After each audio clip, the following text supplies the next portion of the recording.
Um explorador francês perdido no meio do deserto do Saara. Um pequeno visitante de outro planeta. Uma das histórias mais encantadoras e famosas de todo o mundo, traduzida para mais de 220 idiomas.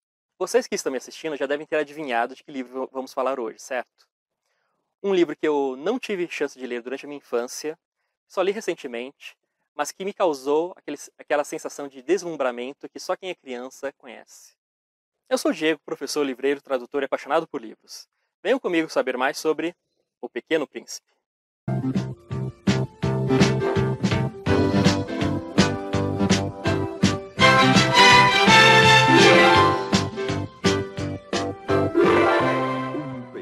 Sabe aquela leitura gostosa que te dá uma sensação de encantamento e que você termina com um sorriso no rosto?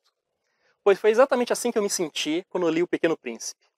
Claro que eu já conhecia a história, já sabia alguma coisa sobre ele, já tinha visto um filme do Pequeno Príncipe, mas eu nunca tinha pegado o texto propriamente e me deliciado com ele.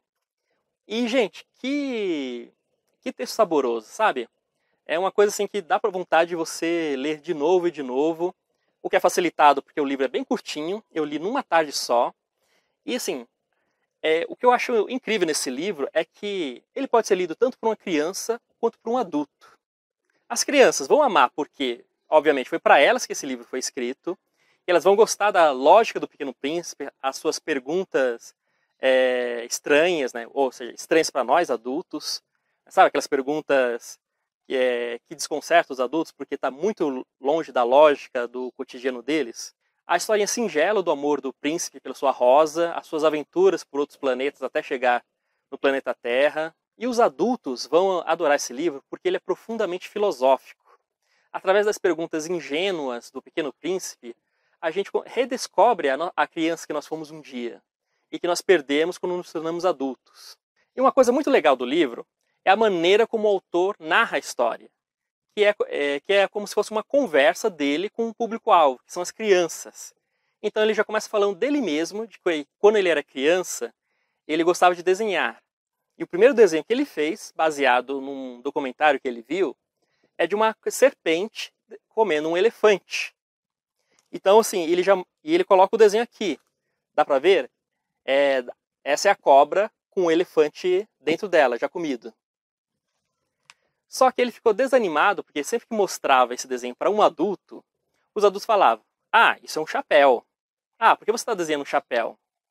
Ou seja, nenhum adulto conseguiu entrar na lógica dele.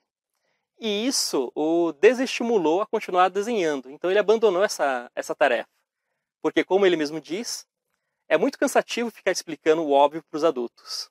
E depois disso, o narrador da história passa então a contar as suas aventuras no deserto do Saara, onde certa vez o seu avião caiu no meio do deserto, e quando ele estava tentando consertá-lo, ele encontra o protagonista da história, o Pequeno Príncipe. A partir de então, a história narra as aventuras do Pequeno Príncipe, como ele cresceu num planeta muito pequeno, tão pequeno que ele conseguia ver o pôr do sol 42 vezes num único dia. E nesse pequeno planeta, chamado B612, havia 3 vulcões, um deles inativo, e a principal ocupação do Pequeno Príncipe era arrancar as mudas de baobás que ameaçavam tomar conta do planeta. Só que um dia cresce no planeta do Pequeno Príncipe uma rosa. E o Pequeno Príncipe fica encantado com ela. Então passa a cuidar dela, passa a nutri-la, se preocupar com ela.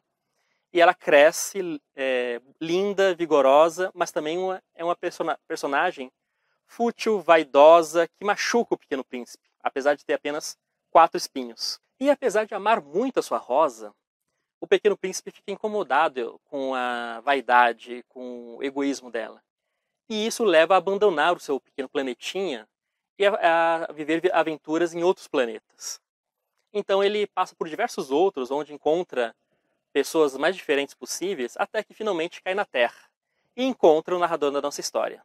Mas mesmo assim, mesmo ela tendo machucado, a saudade da Rosa é tanta que o Pequeno Príncipe faz de tudo para voltar ao seu planeta e reencontrar a Rosa. Enfim, esse é um livro que você vai encontrar o que você quiser nele. Quem quiser apenas uma mera história para criança vai encontrar. Quem quiser uma reflexão sobre como nós abandonamos aqueles bons sentimentos que temos enquanto crianças, também vai encontrar aqui, vai se espelhar nele. O amor do Pequeno Príncipe pela sua Rosa também gera várias reflexões, né, sobre o que o amor faz com a gente. E a leitura desse livro também foi prazerosa para mim por outro motivo. Porque ao lê-lo, eu lembrei da primeira vez que eu tive contato com a história do Pequeno Príncipe, que foi com um desenho animado produzido no Japão, um anime, né, mas naquela época ninguém falava anime, era tudo desenho, mas que foi exibido aqui no Brasil nos anos 80, 90, e que eu assistia bastante quando eu tinha 5 anos, ou seja, até antes mesmo de aprender a ler. E que na preparação para esse vídeo aqui, eu revi alguns episódios que estão na íntegra no YouTube, e nossa, gente, que gostoso é você ver aqueles desenhos antigos que você amava quando era criança, e você vê novamente, com outro olhar, com outras leituras, que muitas vezes até mesmo enriquecem aquela mensagem singela que os desenhos passam. Uma coisa engraçada desse desenho é que, apesar de cada episódio ser uma aventura diferente, no episódio 5, ele narra quase que literalmente a história do livro do Pequeno Príncipe, tal como escrito pelo autor, o Antoine.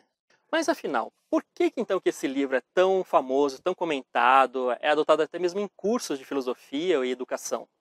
Porque por trás da história singela e até mesmo ingênua, existe um profundo conhecimento filosófico e até mesmo existencial.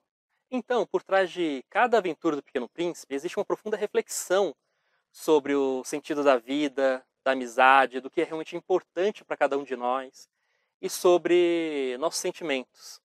Por exemplo, a relação do Pequeno Príncipe com a Rosa, que é uma das relações mais lindas que eu já li em qualquer livro de literatura. A Rosa, né, representava para o Pequeno Príncipe todo o complemento do seu mundo. Ele a nutriu, ele a protegeu, ele a amou, só que ela não era perfeita. E depois de um certo tempo começou a machucá-lo. Machucou ele tanto que ele abandonou o mundo que ele amava, o mundinho pequeno dele, e tentou procurar uma conexão em outro lugar do universo. Só que, não importasse quantos mundos ele visitasse ou quantas pessoas conhecesse, ele não conseguia achar essa conexão que só a Rosa trazia para ele. E quando ele finalmente descobriu isso, então ele partiu para sua última aventura para realmente voltar a se reunir com o seu objeto de amor. E essa historinha não mostra perfeitamente o paradoxo do amor. O amor não é perfeito, né? Não existe aquele amor que a gente vê nas novelas. O amor machuca e o amor exige muito de nós. Mas fugir dele é pior ainda, porque nos deixa incompletos. E esse foi mais um vídeo do nosso canal. Espero que vocês tenham gostado, tanto quanto eu gostei de ter lido esse livro. Se gostaram, compartilhem, deem um like e até a próxima.